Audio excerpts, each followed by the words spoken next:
number of times in my career, I think I've ignored my gut feeling and regretted it afterwards. In any role, in any organisation, just go with your gut feeling. There's the importance of taking advantage of opportunities and not being afraid to go for it. Welcome to Island Influencers, where we share stories of successful business owners, experienced professionals, entrepreneurs and community leaders based or with influence in the Isle of Man. This podcast is brought to you by Thornton Chartered Financial Planners, because great financial planning has the power to change your life. Now here's your host, Sharon Sutton. This week I'm joined by Graham Makepeace-Warne, Marketing and Engagement Manager at Manx Wildlife Trust. Graham's life story is one of transformation from a corporate marketing career in Manchester to a purpose-driven life in conservation on the Isle of Man. He shares what inspired him to leave the corporate world behind and dedicate himself to protecting the island's incredible wildlife. We'll explore his work with the Aviva Temperate Rainforest Project, the importance of volunteering and how he believes business and conservation can work hand in hand. We'll also talk about his love for motorcycling, touring and his experiences as a TT and Grand Prix marshal, and why he believes the Isle of Man is one of the best places in the world to live. This episode is full of insights on making meaningful career changes, the importance of nature conservation and the power of community. Enjoy. Here is Graham Makepeace-Warne in episode 129 of Island Influencers. Welcome to Island Influencers Studio, Graham Makepeace-Warne from Manx Wildlife Trust. Thanks so much for coming into the studio today. And such a glorious day. We'll give it a timestamp. We're in the middle of February, middle to end of February now. And yes, we're recording here today out at St. John's. And welcome. Thank you very much for having me. Well, if it's okay, can we start in the traditional way? If you just let me know, tell our listeners all about you, your story really, and how you've come to be in your current role at Manx Wildlife Trust. And so, over to you.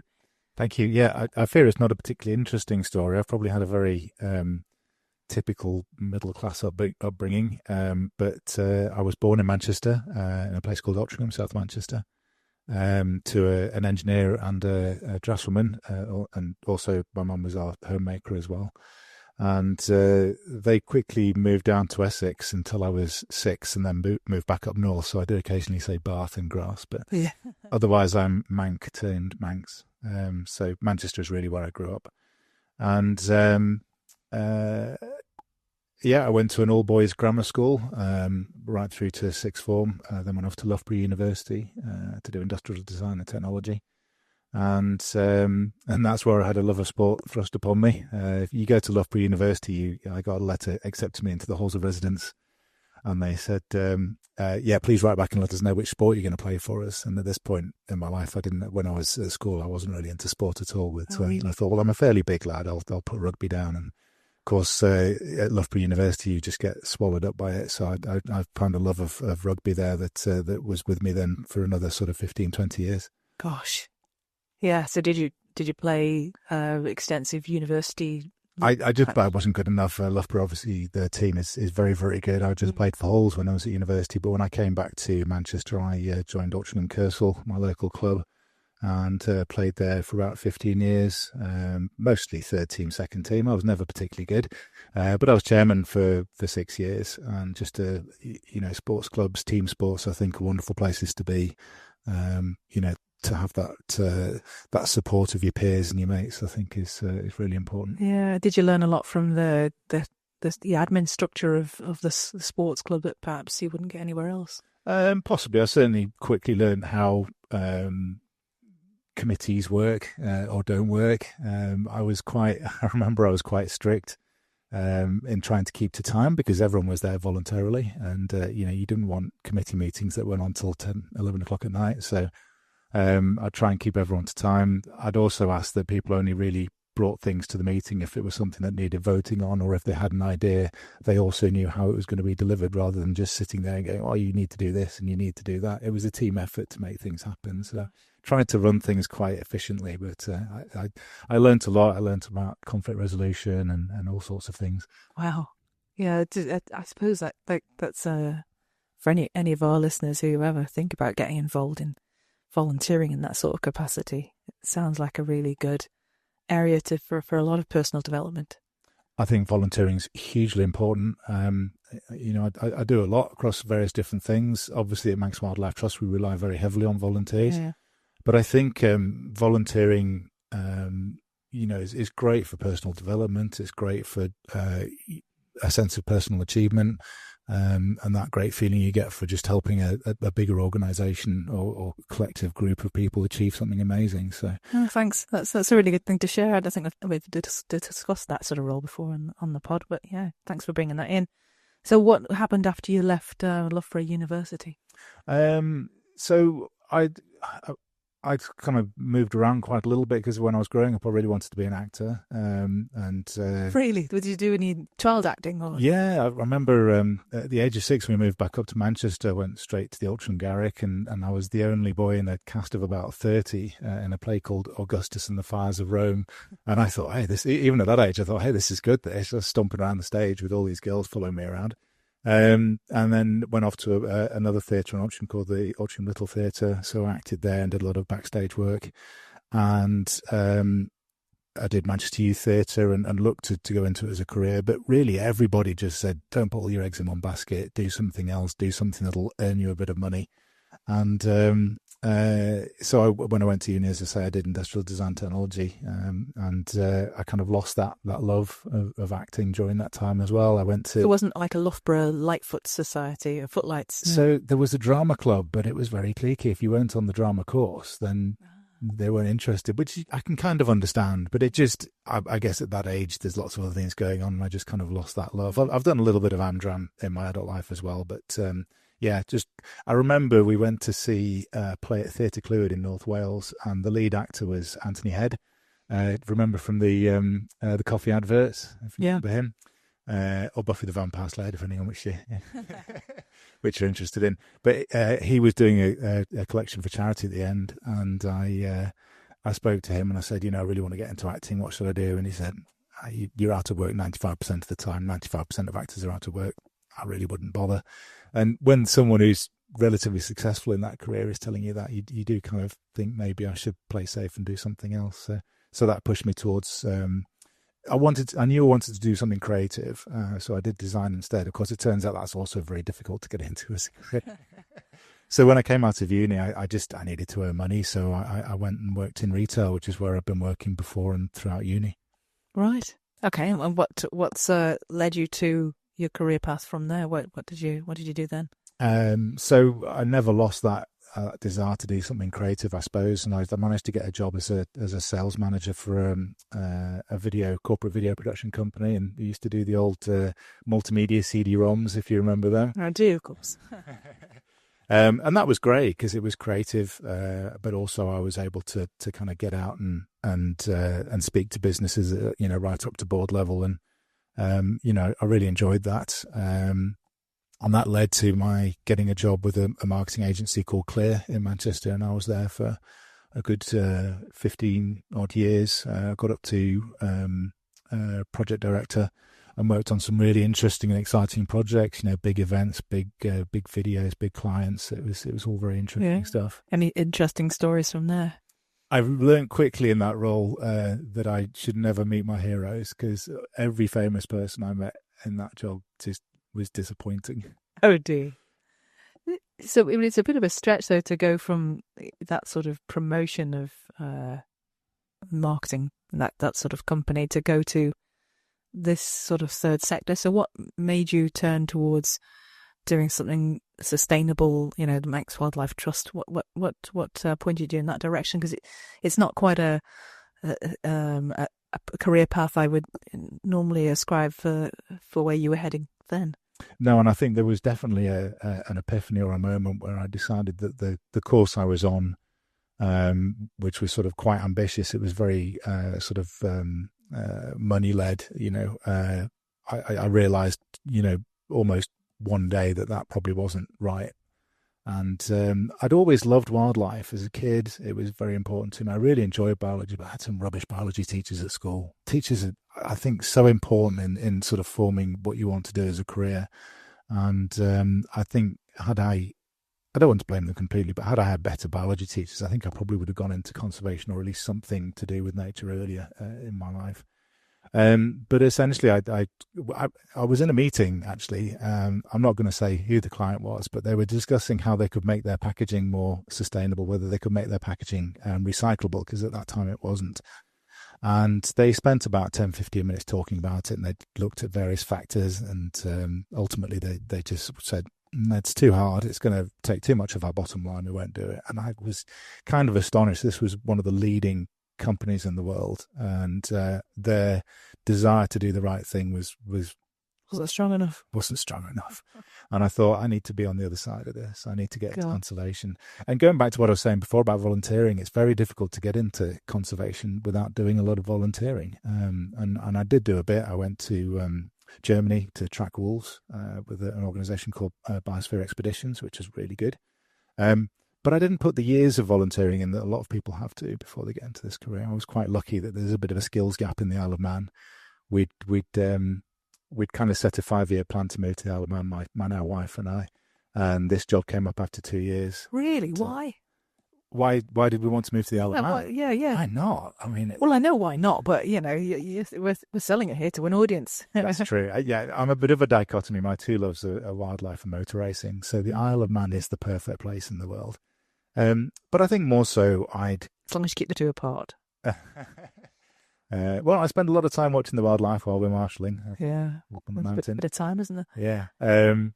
No, I've forgotten where I was going then. No, it's why particularly the Isle of Man? Yeah, it could have been Daytona Beach, couldn't it? Yeah. So we were.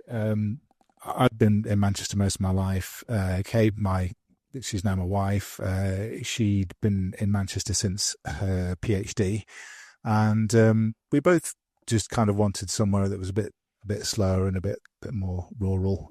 So we looked at the usual, like south of France, that sort of thing. She was looking to go freelance, so she could basically work anywhere with a laptop and an internet connection.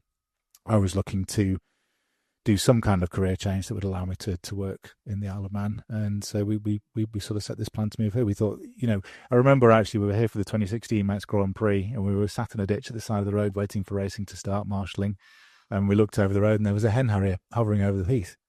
Now, for the Manx listeners to this podcast, hen harrier in the UK is exquisitely rare. You really struggle to see a hen harrier, similar for chough as well.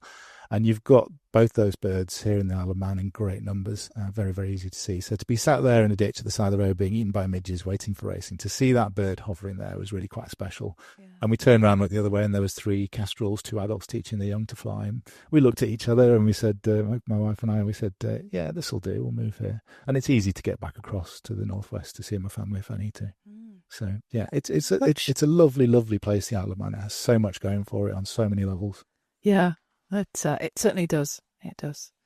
So, if you don't mind me asking, in my day job is helping people with their money and hang-ups and beliefs that we have around that system. And so, what was it? How was money for you when you were growing up? What beliefs did you acquire? And I had a distinct memory. I know it was before I was 6 because it was while we were in Essex, but I remember my mum asking me to go and get a £5 note out of a handbag for her, to pay someone or something, I don't know.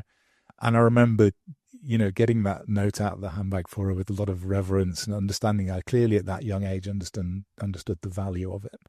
And I think, with my parents being sort of post-war, my mum especially was very, very good at being frugal, very good at running the house on a budget.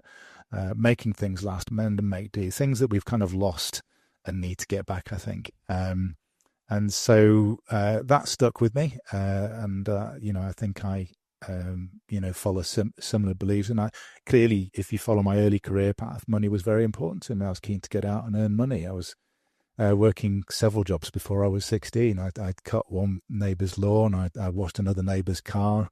I was washing up in a local hotel kitchen before I was even 16. I'm not quite sure how that was legal now, but anyway.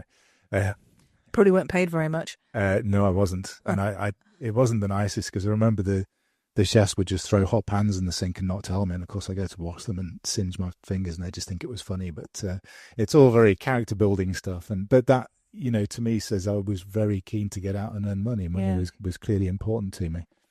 Yeah, but given you were in your corporate career and you came here, I mean, was it a pay increase? Definitely not. Because when I started with the Manx Wildlife Trust, I was only 3 days a week, so my income reduced by 2/3 overnight in that career move, which seems insane. But happiness is important, and I definitely found living in the Isle of Man and working for Manx Wildlife Trust made me really, really happy. And I am lucky. My wife Kate earns very well, so I do have a bit of a sugar mummy, and as she calls it. And when I first started at MWT, I did a freelance videography, which is a skill that I had from my previous job. So filming things like the Food and Drink Festival and things like that was nice to get to know a lot of people on the island and sort of integrate well into society here, which I think is important. Yeah, no, absolutely. So define what being rich or wealthy means there. This has definitely changed since my epiphany. So I would say sort of 15 years ago, I would have said, well, having enough money to be, safe and comfortable and not have to worry about things. But for me now, wealth isn't about money. That's not that I don't think money isn't important. It still plays, it's how the world works. It plays a huge part. But for me, being truly rich, being truly wealthy is about being happy and being content with what we have. And I think nature holds a lot of the key to that for us. Just being able to spend time outside in nature, it can make me feel like the richest man in the world. Yeah, that's a great answer. Thanks. So of all the things you've done so far in your life, what's given you the most fulfillment? Definitely my work at MWT. As I say, my career in marketing, I got to work on some big projects. I got to work with some famous people, and it was good, exciting stuff. But in terms of truly feeling like I've achieved something, Manx Wildlife Trust has really brought that. Yeah. Any specific projects to mind? Yeah, I think a lot of people probably know about the Aviva Temperate Rainforest Project that we have. Is that Baldwin? Yeah, so we've got Craigie Cowan at the top of the Baldwin Valley, and then we've also got Gleondarric, which was gifted to us, but we're using Aviva money. So Aviva essentially have put £38 million towards temperate rainforest reintroduction around the whole of the temperate rainforest zone. So that's the western seaboard of England and Wales and a bit of Scotland, and the eastern seaboard of Ireland, and then slap bang in the middle of that, of course, in the Irish Sea is the Isle of Man. And as everyone knows, it does get quite wet here. And if you go into the national glens, which you get Glen May specifically, you just get plants growing on plants. You've got ferns, mosses, lichens, and that is your archetypal temperate rainforest. Temperate rainforest. Oh, who knew? Sounds good, doesn't it? It does really. But, we've lost so much of it. There was a point in time where the Isle of Man would have been completely forested, completely covered in trees. And, of course, over time we've lost that. But the bit they couldn't harvest during the war was the glens because they're too steep. And so they've remained. So, as I say, if you go to Glen May and Ballaglass Glen and ones like that, you'll see these kind of temperate rainforests. I didn't know that. Right. So we got Craigie Cowan, which is 105 acres, purchased with Aviva money, and we're planting that up at the moment. I think we've done about 16,000 trees so far. And what sort of varieties of trees have you planted? Mostly native deciduous woodland, so your oaks, your hazels, your hawthorn, your rowan. And we are starting to introduce some non-native trees because they're good for wildlife and because we've lost some key species. So. Yeah, I mean, like ash, you've got dieback, haven't you? You've got Dutch elm disease. So are there disease strain resistant varieties of those, or are you just not planting those? Unfortunately not. We're waiting to see. I'm not an ecologist, I should say that, so I'm not the expert on this, and we have some really good experts at MWT who can talk about this stuff. But essentially ash dieback has been almost complete.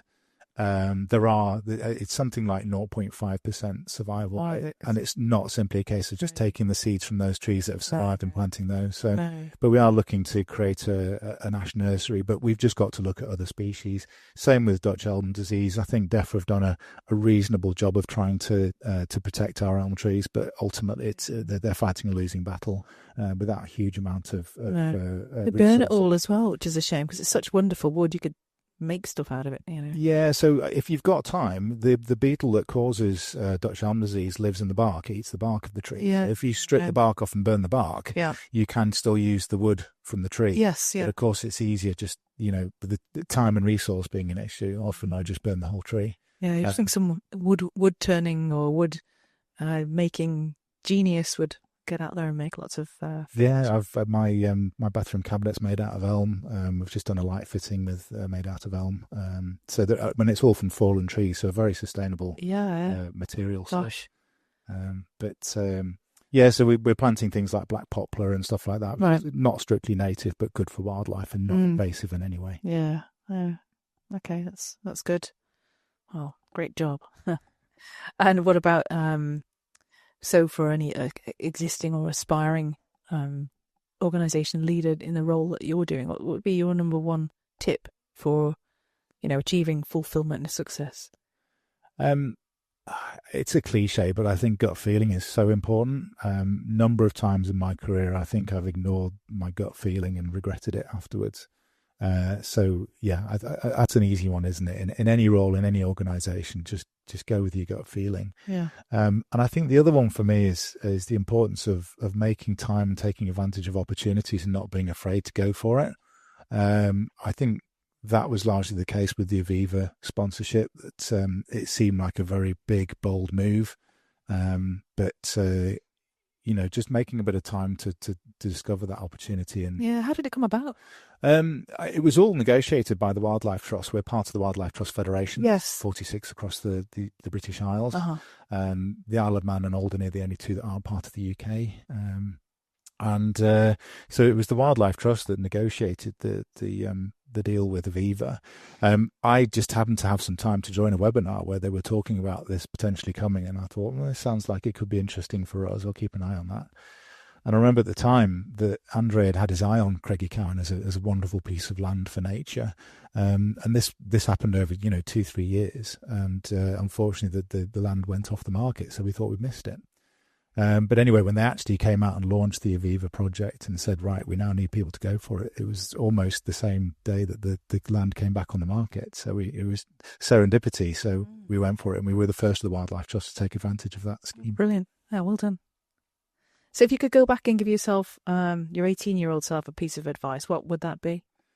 Don't be afraid to change your mind. I think certainly my generation and my upbringing, it was very much, even from GCSEs to A-level to university, you had to make a decision that what your career was going to be for life. That's what it felt like. No, indeed. I think that's borne out by the very narrow subjects you get from GCSE right down to A-level. It's 3-4 subjects if you're lucky. Yeah, absolutely. And how can you make that kind of choice at that age? But you do, and you go with it. And I think that's why I later on came to the point where I thought, no, I've made a mistake here. And it took me a long time to accept that and do something about it. So I think that kind of empowering idea of, you can change this decision later. You don't have to stick with it. And I do think, I almost don't need to say it, because I think young people now know that. And you'd hope they would. I don't know. My 18-year-old, he's going through, he's doing IB actually, so it is a wider range of subjects, but still, in his mind, he wants to follow a specific career path. Yeah, it's a good talking point. Yeah, thanks for reminding me. It's funny, isn't it? Because I'm not suggesting that he changes his mind. No, but it's having the freedom and not I don't know, pigeonholing yourself too early. Yeah, exactly. Knowing that you can change that idea later, definitely. Yeah. Thanks. So what do you do to relax, keep yourself in balance? I think I know the answer to this one. I mean, there's lots of things. I enjoy working with my hands. So, the elm cupboard. Yeah. Are you making that yourself? Yes, yeah. Working with my hands is always nice. But yeah, obviously getting out into nature is really important for me. I built a pond at home a couple of years ago, and Last year we had 100 emperor dragonflies emerge from the pond, which is the greatest record on Ireland. Amazing. I think the one prior to that was 13 at the Manx Birdlife Point of Ayr. So it's just you haven't got a filter or anything in it, have you? No, completely natural pond, other than it's lined, because we have very sandy soil, so the water wouldn't stick around very long if I didn't line it. But completely natural pond. How deep did you make it? It's only about 1.5 metres at its deepest point, so it's a good dragonfly pond because they like it quite shallow. Keeps the temperature up and the oxygenation and everything, and worked very hard to stop the nutrients getting in there, because that's what generally ruins ponds, because they get algal blooms. I'm getting to right pond nerd now. I want a pond. I will say this: a pond is the number one best thing you can do in your garden for wildlife. It supports so many different species. And your original question was, what do I do to relax? My happy place is just walking out the back door, sitting on a little bench that I made in front of the pond, and just watching life, watching the frogs. The frog spawns just come out in the last couple of days. Emperor dragonflies emerging, and the birds that it attracts. It's so relaxing. The dragonflies and the frogs. Well, yeah, it's all part of the mix, isn't it? But I have to say, knowing that dragonfly was there laying those eggs because of that pond that I built is the best feeling in the world. I bet. Gosh, yeah, right. I'm going to get a pond. Definitely going to get a pond. What's your favourite trip you've ever taken? Ooh. I think, as I mentioned before, I like motorcycles as well. And motorcycles for me has always been about touring. Seems a great way to see the world. I think on a motorbike, you see more, you certainly smell more than when you're in a car. So I remember my wife and I did a lot of touring around Europe. I remember going through the lavender fields in France, and just the smells were amazing. And I think you miss that in a car. But also, you're quite vulnerable on a motorbike, and people are more friendly towards you, I think. We've had some really nice trips, and I think the memorable moments for me, I mean, we've been up to Nordkapp in Norway, and down to Rome in Italy and stuff like that. But I think the best bits for me are always when we're wild camping. We wake up in the morning and there's wild boar or deer or something, a bird of prey, something like that. It's always the wildlife that gives me the really special moments. So when you say wild camping, does that just mean you don't go to a wild campsite? You just pitch up in a forest or something? Yeah, there's certain places that legally you can wild camp. Scotland is a good example of that. Dartmoor, you can wild camp there, and certain places in Europe as well. Although I do remember we went to Portugal, and on our way we stopped and wild camped, and we woke up in the morning to a couple of policemen. It turned out we were actually in the Pico de Europa National Park. Okay. So, which we shouldn't have been. But as soon as I saw our British passports, they were very forgiving and let us go on our way. Oh, dear. Fair enough. So what do you think about the best things about living on the Isle of Man? Oh, everything. I'm one of those annoying stopovers that will grab a grumbling Manxie and say, have you got any idea what you've got here? It's an amazing place. Just the wildlife, obviously, the people, the culture, the history, just the security, the pace of life. There's so much going for it. It's such a wonderful place. And I think also for me, in my role, what's really important about the Isle of Man is the fact that we have our own government, and the fact that we are like a microcosm of the UK, and therefore we can try things. We can potentially pass legislation that would take a lot longer for the UK to do, and really show what works and what doesn't, and take that forward. There's some really good opportunities here to do some amazing things. And do you think we do that enough? No. Okay. We could always do more, and I think it's interesting at the moment with politics and Trump, and the pendulum seems to be swinging back the other way from net zero. Well, that leads on to main threats and challenges that we face, particularly in the Isle of Man. What are they, do you think? I think the biggest threat that we face is climate change. Not next week, but in years to come, it is going to be the thing that affects people and nature and the island most. And I'm not just talking about it getting a bit warmer or sea level rise. It's the more frequent and stronger storms, and we've seen that this winter and last winter. Been some horrendous storms, and that's affecting. It's affecting our insurance costs. It's affecting food availability. If the boat can't sail, so we need to take that seriously, and we need to protect ourselves. So we need to grow more food on island. Yeah, we need to support our farmers to do that. That's what you would do. Yeah, absolutely. We have already in the Isle of Man some really good traditional farming practices, Yeah, we do. and some farmers who are really keen to do the right thing. We need to support them to do that, definitely. And people should buy local. There are some really good places. I don't eat a lot of meat, but when I do, I go to Ballacley Farm and places like that where you can get it from local, where it's locally reared. It's been well looked after. Okay, you pay a bit more, but that's probably the true cost of having good quality meat in your diet. Yeah. But we should grow more veg here. We should grow more crops, and we should definitely think about our food security. Do you have a view on single crop farming, that sort of modern agriculture? I think a lot of people will have watched Clarkson's farm, and where he tried an experiment in a field which was a planting of two crops, neither of which did particularly well, I don't think. But it was kind of trying on a regenerative farming basis. Is there much of that goes on over here? Do you know? There's a little bit, but I think a lot more could be done in that way. It's not that farming's been done wrong here. There's still very good traditional farming practices. It's certainly not the big industrial monocultures that you get. No, we haven't got big enough fields for that, have we? Exactly, and that's a good thing. I mean, I think we've got more hedgerows per acre than anything else. Yes, that's right. And so I think we're already in a good place, but we need to support our farmers to be able to do those sort of regenerative farming practices, which they want to do, but they need, farmers have to make money at the end of the day. They absolutely do, yeah. And I think Clarkson did an amazing job.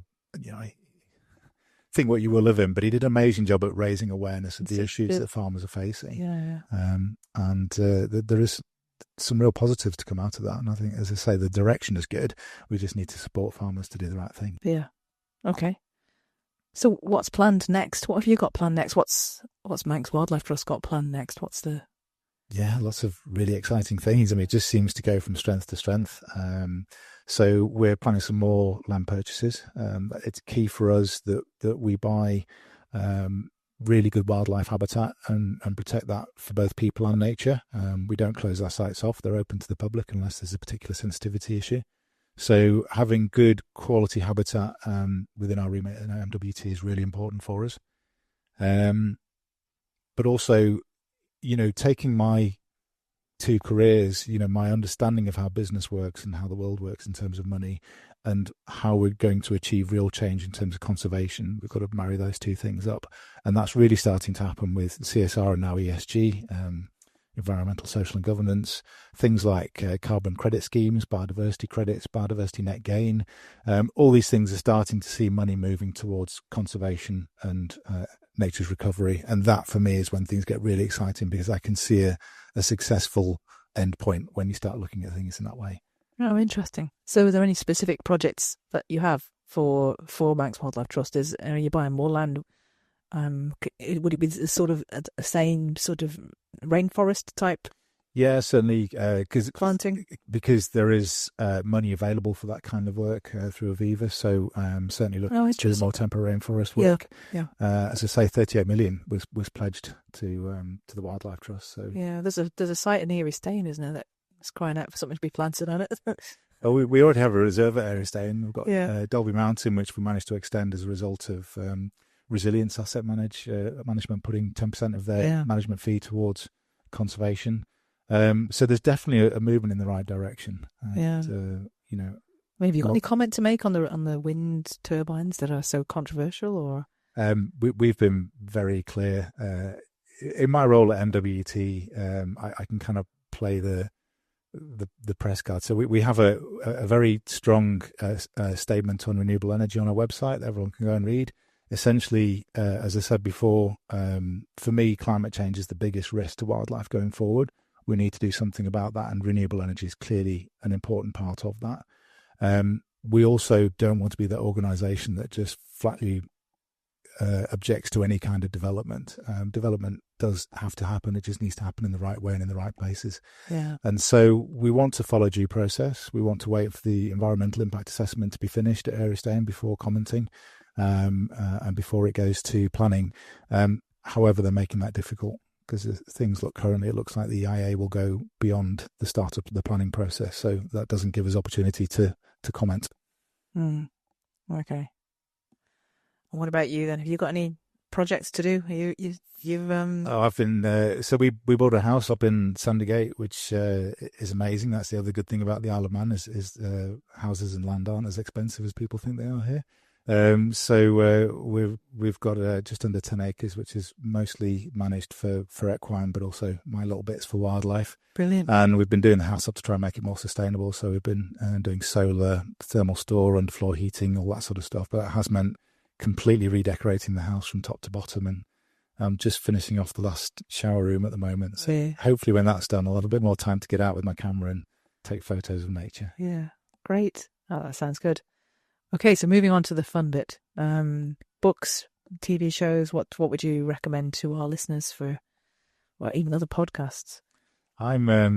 I'm completely guilty. Every time someone recommends a book, I get it, and I've got a massive stack of books, and I need to get self-development, not shelf development. Yeah. I need to get more audiobooks, I think, so I can listen to them while I'm doing other things.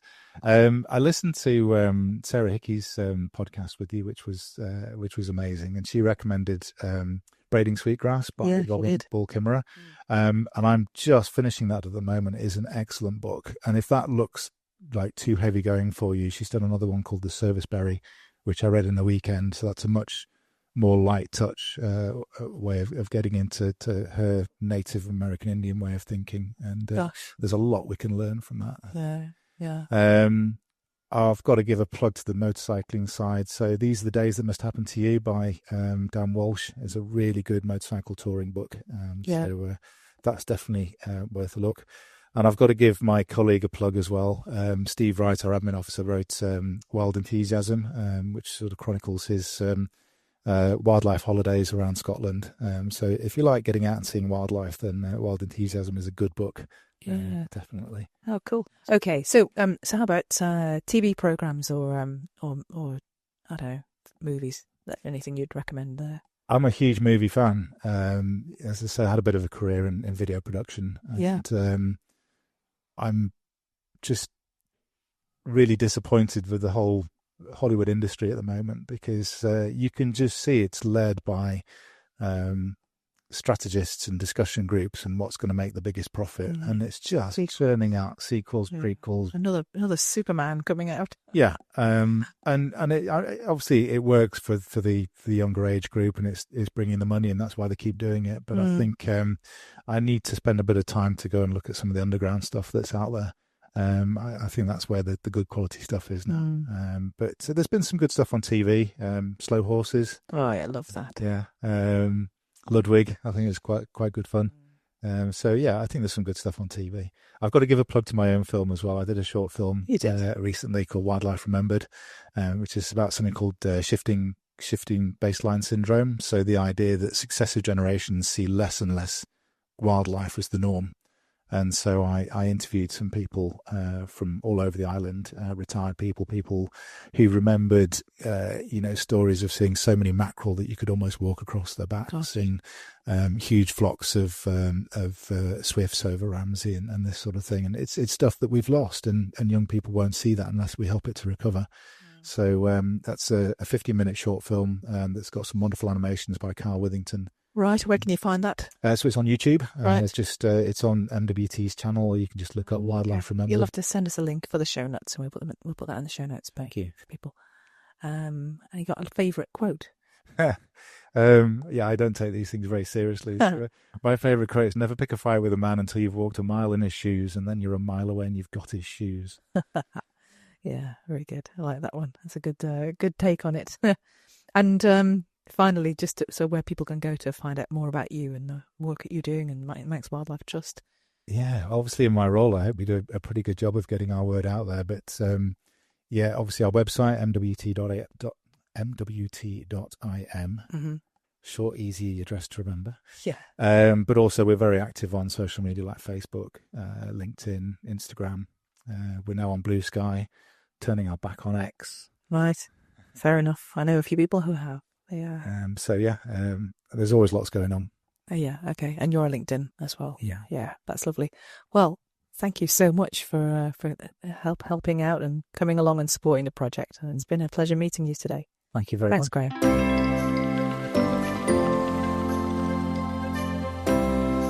Thanks for listening this far. I hope you found this episode to be valuable. If so, I'd like to ask you for a small favour. Would you please go to Apple Podcasts and leave a 5-star review, because that's one of the best ways for others to find the series, and please send a link to the podcast to 3 friends or colleagues who know they'll find it helpful. That way we can spread the word about how great a place the Isle of Man is to live and work, and help spread some positivity. Thanks again for tuning in and being part of our great community. I'll see you next time. Island Influencers is a fortnightly podcast. Make sure you don't miss the next episode by clicking the follow button on your podcast platform. A big thanks to the producer Catherine Watts from Social Cues and editor Martin Bamford at Bear Content, and thank you for listening.